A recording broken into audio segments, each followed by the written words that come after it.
أعوذ بالله من الشيطان الرجيم. بسم الله الرحمن الرحيم. الله يبدأ الخلق ثم يعيده ثم إليه ترجعون. ويوم تقوم الساعة يبلس المجرمون. وصلی اللہ علی النبی الکریم. سورہ الروم 21واں پارہ آیت نمبر 11 سے. اللہ یبدأ الخلق ثم یعیدہ. اللہ ہی ہے جس نے نئے سرے سے بنایا ساری مخلوق کو. ثم یعیدہ، پھر اللہ تعالیٰ اس کا اعادہ کر سکتا ہے. اللہ جب پیدا نئے سرے سے کر سکتا ہے، جب میٹیریل نہیں تھا، جب نقشہ نہیں تھا، تو اس وقت ساری مخلوق آپ موجود ہوئے. انسان، جنات، فرشتے، پرندے، چرندے، جانور، پہاڑ، زمین، پانی، آسمان، ان ساری چیزوں کو بغیر نقشے کے اللہ نے وجود بخشا. تو جب ایک چیز کا میٹیریل ہی موجود ہے، نقشہ ہی موجود ہے، ثم یعیدہ، تو پھر اللہ اس کو دوبارہ بھی تو لا سکتا ہے. پھر جب اللہ اس کو ایک دفعہ ختم کر کے دوبارہ لائے گا، ثم الیہ ترجعون، اس کے بعد کی سٹوری یہ ہے کہ تم سارے کے سارے اللہ کی طرف لوٹ جاؤ گے. یعنی سارے اب بھی اللہ کی طرف ہیں. یہ خزانہ غیب کی طرف اشارہ ہے کہ پھر کیا ہونا ہے. بس پھر وہی ہونا ہے جو اللہ نے تمہارے مقدر کر رکھا ہے، جس کی تمہیں بتانے زیادہ ضروری نہیں، کیونکہ تمہیں جو چیز بتانی ہے وہ یہی ہے کہ تم دنیا میں مخلوق بن کر آئے ہو، عابد بن کر آئے ہو، لہذا اسی کے امتحان میں زندگی اور لمحات گزار دو. پھر تمہیں یہاں فوراً ختم ہو جانا ہے.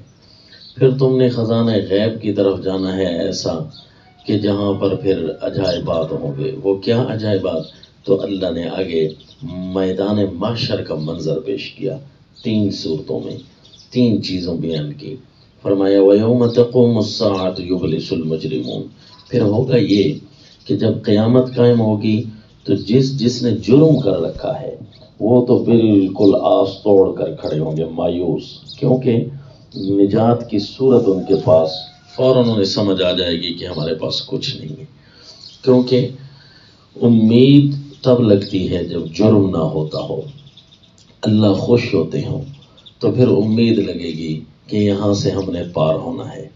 اور جب صرف جرم کی ہی دنیا میں وقت گزار کر آیا ہو، کچھ نہ ہو اطاعت کا، تو پھر کس چیز کی امید لگی؟ امید بہرحال نہیں ہوگی، آس توڑ کر کھڑے ہوں گے. یبلس المجرمون.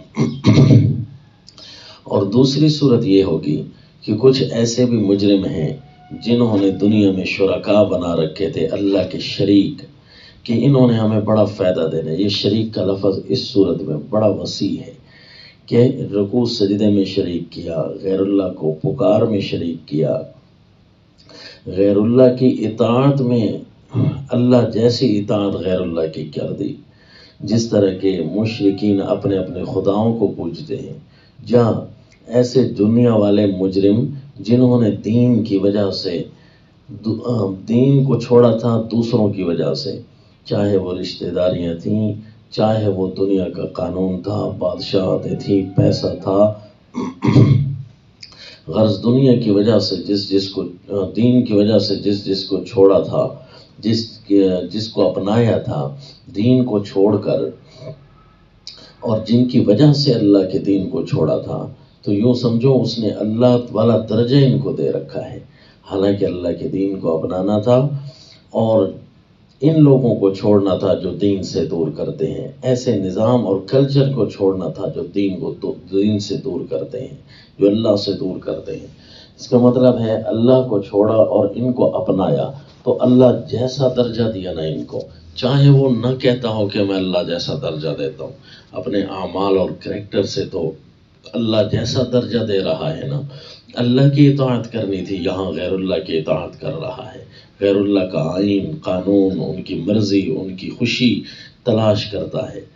تو فرمایا اب یہ دوسری صورت مجرموں کے پاس یہ ہوگی کہ ان کے کوئی ایسے پاورز موجود ہوں، ان کی کوئی ایسی طاقت موجود ہو جو اللہ تعالیٰ کے سامنے آ کر ان کو چھڑا لے۔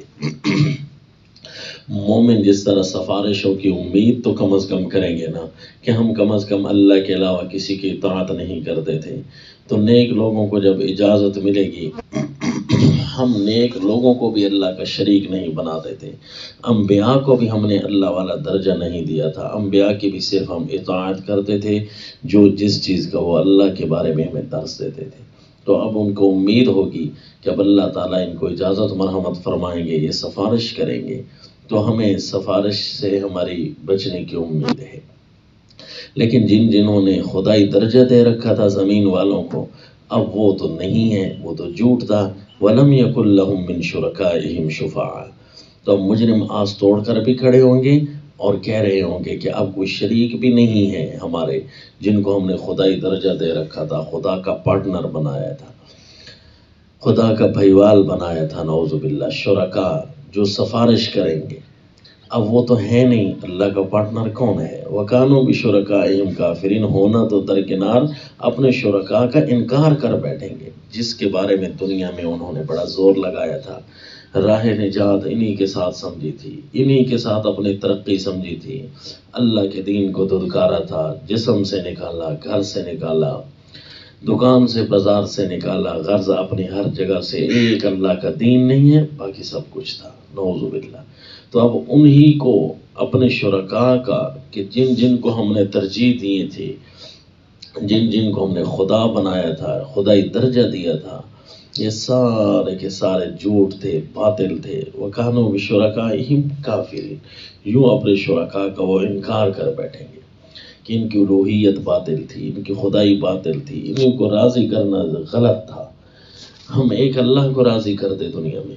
اب یہ منظر ہوگا کہ خزانہ غیب کی طرف، جس چیز کا اللہ نے دنیا میں اشارہ کیا تھا کہ جب میں تمہیں دوبارہ زندہ کروں گا نا، تم نے بس اللہ کی طرف لوٹ کر جانا ہے، یعنی ایسے خزانے غیب کی طرف لوٹ کر جانا ہے کہ جہاں مجرم آس توڑ کر کھڑے ہوں گے، نہ ان کو کوئی مددگار ہوگا۔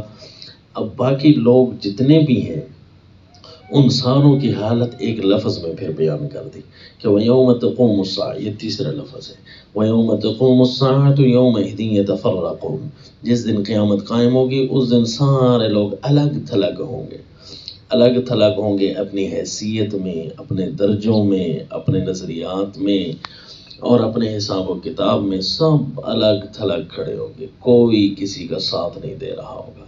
البتہ جو مومن ہیں، وہ مومنوں کو پھر اللہ جمع کریں گے۔ فَأَمَّا الَّذِينَ آمَنُوا وَعَمِلُوا الصَّالِحَاتِ فَهُمْ فِي رَوْضَةٍ يُحْبَرُونَ، جو مومن ہوں گے جنہوں نے کیے تھے عمل اچھے، یعنی عقیدے بھی اپنے خوب مضبوط کیے تھے اور عمل بھی اچھے کیے تھے، فَهُمْ فِي رَوْضَةٍ يُحْبَرُونَ، ان کی تو باغات میں بڑی آؤ بھگت ہوگی۔ یحبر کہتے ہیں آؤ بھگت ہونا، بڑی خاطر مدارت ہونا، بڑی خاطر مدارت ہو رہی ہوگی، حتیٰ کہ فرشتے بھی ان کے آگے پیچھے چل رہے ہوں گے اور کہہ رہے ہوں گے نحن اولیاؤکم فی الحیات الدنیا وفی الآخرہ، ہم تمہارے دنیا آخرت میں تمہارے دوست بن کر رہے، دنیا میں بھی تمہارے دوست تھے، ہم تمہارے لیے دعائیں کرتے تھے، اور آخرت میں بھی اب تمہارے دوست ہیں، تمہیں کسی قسم کی کوئی پرواہ نہیں ہے، جو کہتے جاؤ گے ہم تمہاری مانتے ہیں، ہم تمہارے دوست ہیں، کسی چیز کی ضرورت پڑے بتاؤ۔ فہم فی، اللہ تعالیٰ ان کے ساتھ فرشتے بھیجیں گے۔